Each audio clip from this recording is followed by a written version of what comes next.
I'm gonna mention this studio because it's more of a legendary studio. It's called OTS Studios. It was in Orange Mound. Eightball MJG was in there. I started DJing at first, so I was a backup DJ for that. Yo, man, jumping off the porch with that OTS Records, man. Break that down to me, the old Tela, man. What was that experience like? OTS, okay. Yeah. So we'll start.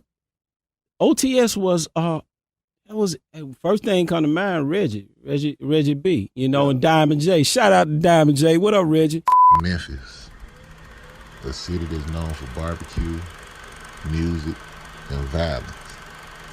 But there's one other thing that's always left out that people forget that Memphis is known for. And that's birthing kings. Yeah, I'm on my Memphis shit. Yeah, I'm on my Memphis shit. This that player fly. This that skinny pimp. This that Project Pat. This that Memphis shit. Hey, this that Plush Club in 06. Got the Godfather of Memphis hip hop in the building. The very first CEO of the very first label, OTS Records. They had the very first artist to ever get a major deal, Gangsta Pat, on this label. Reggie Boyland in the building. Yeah, how you doing?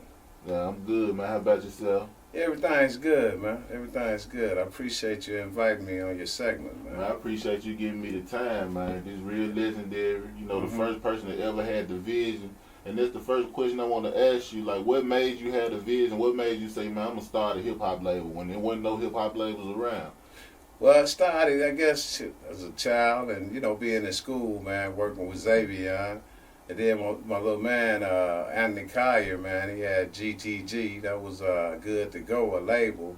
And he was dealing with the West Coast boys, was Eazy-E. And I kind of picked up from there, man, you know, because I was cool and supportive with him. And what happened, his demise, somebody murdered him in Memphis, man. So me and Pat linked up and, you know, I formed the label, reincorporated it, called On the Strength, which was OTS. And we went from there, man. Pat had about, I guess, about 5 or 6 songs ready. And I got the other songs ready. We took it to Cotton Row Studio with Nico Lives. Helped out a lot and really used to help me on contracts. But anyway, we finished the album and went to Joy Boy. Went from Joy Boy, went to Atlantic Records, man. You know, that was one of the things. Okay, so Atlantic Records was the first people to give Gangsta Pat a deal? Nah, first person we got a deal was Joy Boy Records out of Miami. Oh, okay. They was doing bass music. They had MC Shy D, Success in Effect, so we flew down there. We knew Rod Kennedy. He was a promoter and also did radio for Joy Boy Records, and we went there and did a deal with them. And me being young, man, I had a management agreement, and I really didn't have a full recording agreement with Pat, and they was able to kind of manipulate my contract. You really make no money on that, man. You know, they got 75 grand for the master with Atlantic Records, because I did contact the people and put them on notice, you know, but didn't really have the grounds to really move like I wanted, because the contract I got tailored, you understand, couldn't hold water, man. Yeah. And I got that through a criminal attorney, which was AC at that time. That's the difference with knowing having a music attorney and a criminal attorney, and an attorney, period. Some will tell you that they know law, but a lot of them don't, you know. So I want to ask you, what made you what you see in Gangsta Pat that made you want to sign? Well, I like the Pat music, man. You know, Tone used to let me hear that Shooting on Knots on the Gangster, and I just knew when I heard Pat, man, you know, he was talented. And when I met him and found out that he plays instruments, that was, you know, amazing to me too. And then his father is a well-known producer with Stax, which is Willie Hall. I had to talk to him. So Pat was already like a prodigy anyway, man. You know what I'm saying? Really. Makes sense. Yeah, and when the album took off, you know, and it went from there, man. I got him on the Too Short show. The promoter called me. It was a lot of things going on. But, you know, when you working in Memphis, man, you still dealing with a lot of adversity, and then you got people that's trying to hold you back, you know what I mean? Yeah. So it's a lot of me dealing with that too. So you were the first label to sign Eightball and MJG to a record? Yeah, I was the first label to put Eightball and MJG together, bro. How you meet them? I had Ball first. A friend of mine named Roy Jackson brought Eightball to the studio. And he used to work at this burger joint, Central Park, on Get Well back in the day. And he was happy to be in. They knew about Gangsta Pat and stuff, and actually Pat helped work with him, taught him how to program the Lisa's drum machine. And then they worked on a song together. So Pat was kind of a little instrumental in trying to develop all of them. But then, you know, he kind of went on, you know, to the other side when after, you know, the little rip. And then I went to working on 8-Ball and them stuff, you know. We did listen to the lyrics, did that song. He called MJG down. There was a rap, you know, schoolmate. They had a group called DOA. It was Dead on Arrival. But when I heard the way MJG and his style was, you know, I said, dude was unique and very crafty with his words. So I said, we're going to do 8-Ball and MJG. Now, so we gave 8-Ball. So you the first one to put them together as a group? Yeah, man, yeah. We got 8-Ball. Tell you how that happened. When we got 8-Ball, his name was Primrose, man, you know, with DOA, Dead on the Ride. This is real talk. I mean, you know, they can say whatever, but I still got love for him. But he was Primrose Smith, you know, Primrose Valley Smith, you know, and I said, man, we're going to call you 8-Ball because we had them jackets. I said, the reason why I say that because you hard, round, like a ball, you know what I'm saying? And we named him 8-Ball and MJG. We sit down there, we just titled his initials from, you know, Marlon J. Goodwin. I said, we call you MJG. And that's how I went from there, man. And then another thing they picked up on when I used to have a little saying, space age pimping around the studio. That was my little slogan. You know what I mean? They picked up on, did a record on it, which, you know, if you go to Gangsta Pat Project Pimp, you know, you can reference that because I said at the beginning, which is cool because I'm glad they did it. They took it to another level, man, and I'm proud of it. You know what I'm saying? Whether they acknowledge or whatever, I still got love for them cats, bro. Yeah, but it started at OTS. Yeah, it started at OTS. We listened to the lyrics. We had the radio jocks to break it. Yeah. Downtown Jackson Brown, Stan Bill, Andre Cash Money. Okay, so that's what I want to touch on too. Now it's more of a digital social media game. Back in the day, how did you break out records? You just mentioned after trunk and doing consignment forms, doing consignment with the record stores like Pop Tune, Cat Music. You know, it had different little stores and stuff, and I would, you know, have a consignment form. I might take them about 50, you know, tapes and they'll sign off and pay me 20 days later or whatever. So I had to juggle that, you know, in between time. And, how you get in with the radio DJs, though? Well, they were schooled from the Gangsta Pat. We had our developer relations, and if it weren't for my man Jackson Brown, you know, breaking that record, listen to the lyrics, you know, that's how it took off. And the stations was battling over it. And we really kind of was tight in with Pretty Tony, too, because we did his song, Get Buck at OTS, and that was DJ Slice doing that. You know, he was a DJ and a producer. He was developing. So Pretty Tony was the artist on OTS? Yeah, pretty much working with a fam. You know, but I'm going to be honest with you. When he did Get Buck, they did it on the 4-track, and the way they did it, man, I was kind of, you know, scared. That shit ain't go here. But that shit took out, dog. So Tone was loved, too. He was family, too, because me, him, and Pat flew to California to holler at Easy now. You know what I'm saying? You met Easy. Well, we talked to him on the phone. I talked to him. He knew Tony, man. You know, when Tony got murdered, he called and sent his condolence to the studio. And we chopped it up, and he invited us to come out there, but we didn't catch up with him because them niggas had us bouncing around, you know, with the little pager game shit, you feel me? So we ended up going to Priority Records, and he told me to check with this dude. He had a little nickname, whatever. Something he called the nigga, but white boy. Then when we went in there, they was moving upstairs. Just had shit everywhere. So we just left Pat like picture and tapes, and Tony left his tapes. You know what I mean? I seen in the interview, Juicy J said he started off around y'all too. You want to touch on that? Yeah, man. Juicy was a DJ, man. He was a DJ with Psycho, man. But he was bad. He cut on 8-Ball and them too. He was a bag up DJ, man. Juicy was family. Always be family, man. Good dude, man. You the first to have Tela too, or? Yeah, Tela was on the label too, man. How you discovered Tela? He, you know, was with this group called Second Level, man.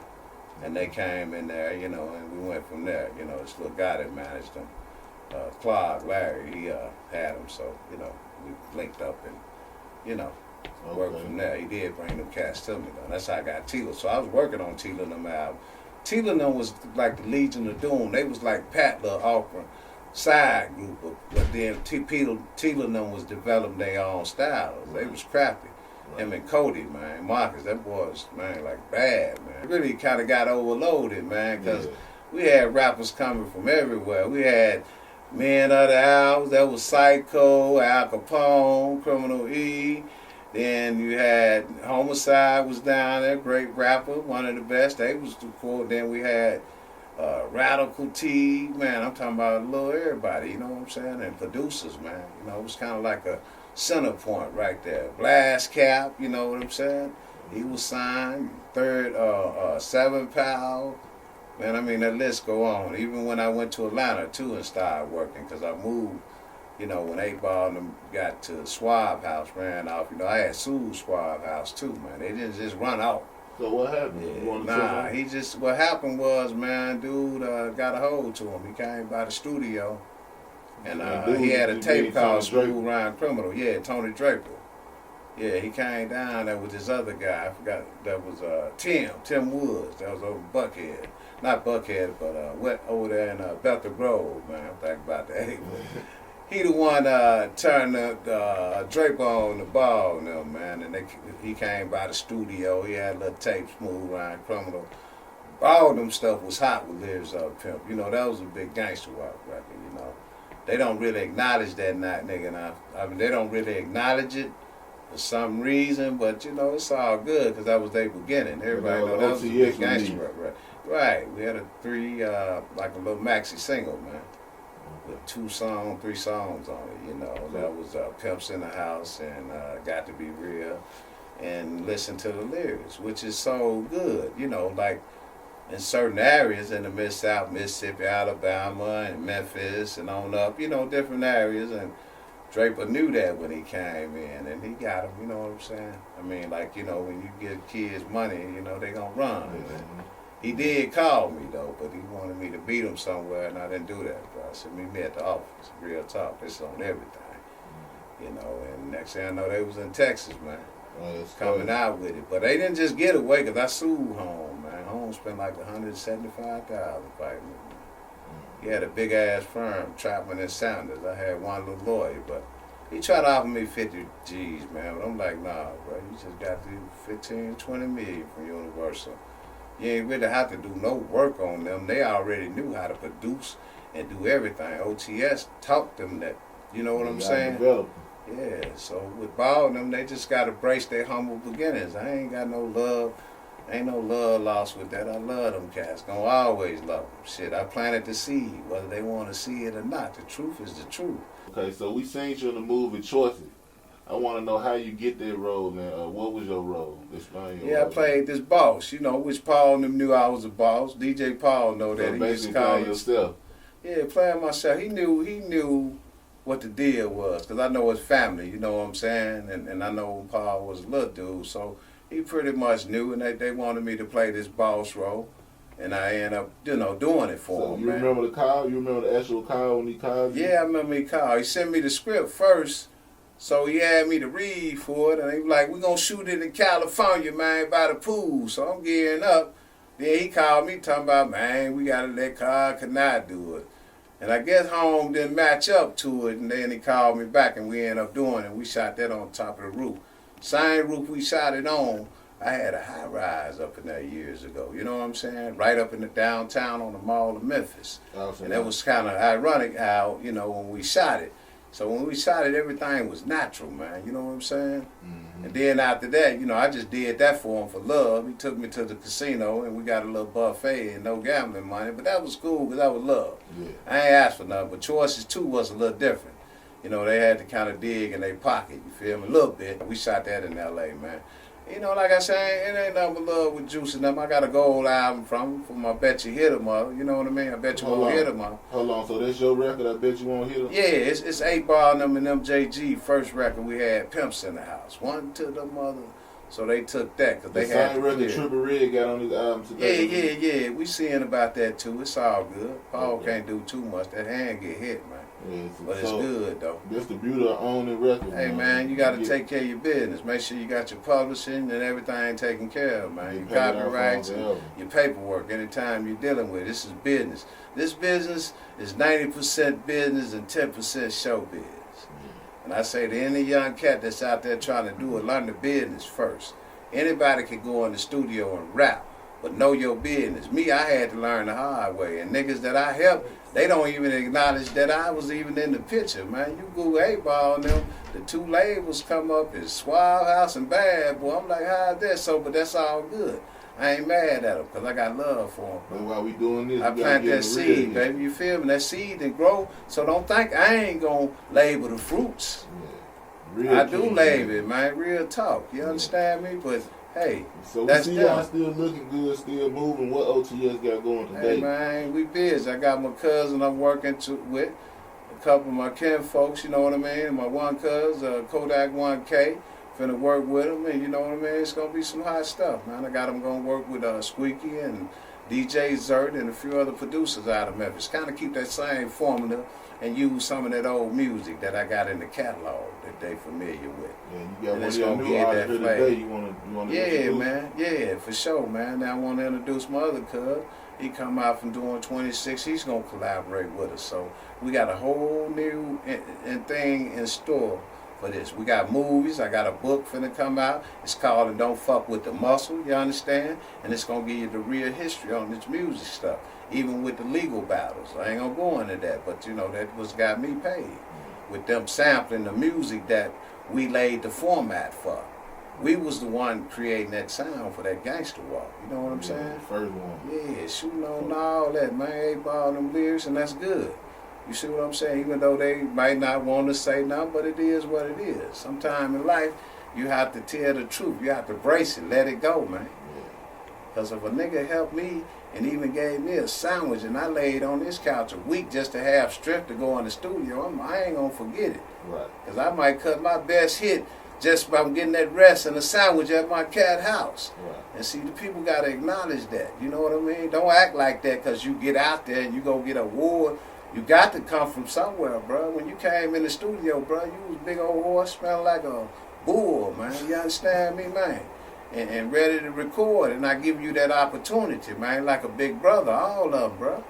It was tough days for me, man. You understand? Yeah, you saw and the that list, I had a car repossessed from me, man, right there. One of my cars, because I, you know, my money from investing into it, man. But my investment led into money because today they sample it and I'm good. I get paid. Still to And I ain't this no day. fool. Still to this day I'm good. You know what I'm saying? Go ahead, Kodak. This Kodak here now. Young Kodak. And this cousin, he been on me from day one, you know what I'm saying? But his skills, his bloodline, his skills have developed so well to where, you know, we want to let the world see what he got, man. You know what I mean? Hey. So you the new generation of OTS. You got big shoes to fill. I already know. I've been doing my research. How you plan on doing it? Basically, just putting a label on my back and just picking up where a lot of artists left off it. Yeah, have you worked with any artists yet in the city, or you just on your own? Not really. See, I done like network with some like as far as like making songs, not yet, because I'm just basically trying to perfect my craft like solo. Do you got your own go-to producer, or you just working? Nah. Well, tell the producer where they can send beats to you. Y'all can send beats at Kodak 1K. That's KODAC, the number 1, the letter K at iCloud. I'm tied in as mostly the DJ, you know what I'm saying? DJing on the records of 8Ball, with Al Capone, and co-producing with Psycho on certain little records and stuff like that. And Radical T, you know what I'm saying? I did all the scratches on and stuff like that. Okay, Squeaky, was you a producer around that time, or did you start out as a DJ first, or was it DJ? You was a DJ first at OTS, or you just were coming through there working with him? I was really coming up there with him. With Zay. Yeah, okay, so then, okay. I mean, Squeaky was already kind of tied in together, so, you know what I'm saying? I was trying to work with Fat Tony, you know what I'm saying? And when that thing had R.I.P. Fat Tony, Anthony Collar, you know what I'm saying? So Reggie took over, so I started coming over there. But me and Squeaky was already doing things. We knew each other, you know, doing high school and doing, Orange Mound Streets, rapping and producing. So how was that seeing the beginning of Ball and G, the very beginning, and then seeing them take off and being big and known around the world? I know they had to inspire y'all, and let y'all know they could. First of all, he was 8Ball MJG DJ. So he was the real DJ first. He was producing 8Ball MJG before they even went to OTS. So you were making the beats back then? And Squeak is still relevant to this day. That's crazy, man. Do y'all understand how talented you gotta be? Now, people don't realize how things, happen and stuff like that. Because, from me knowing that he was 8Ball MJG DJ and, from them going to OTS, you know what I'm saying? Everybody was trying to find, ground to get up out. Right. You know what I'm saying? Right. That's why I asked you to actually see that happen. It had to be like inspiring, letting y'all know that it could be done. You seen it right before your eyes. And it started at OTS. Well, for people that don't know, I want to touch on DJ Squeaky was 8Ball MJG producer before they even had a deal, before they was anybody, and still make beats for people like Young Dolph and Jeezy and everybody else today. That's Memphis history, man. You know what I'm saying? Respect that, brother. We talking about like 86, 87. Before I was born. When we was kids. You know what I'm saying? Right. What was their first name, Squid? You know their Ebony Prince. So 8Ball MJG first group name was what? No, his ball name was called Ebony Prince. Oh, man. What was MJG at the time? Yeah, for real. No, man, they got some real history, man. People just don't even know. Shit, but MJG, when I really actually first met Squeaky, Squeaky was the rapper. Okay. MJG was a beatboxer. He wasn't even a rapper. Not far as I know. When I first met him, me and Squeaky, we actually, you don't even remember that dude, we battle rap. You know what I'm saying? Squeaky was the rapper. MJG was beatboxer. So you used to be a rapper before a DJ? Right, I was a rapper before a DJ. Right. Well, I was a DJ at the same time. It's just that I had. Back then you had all the hats. Yeah, right, you had all the hats. Kind of right. Like playing sports. Right. We were hip hop heads, man. You know what I'm saying? Just hip hop heads, man. Trying to do our thing.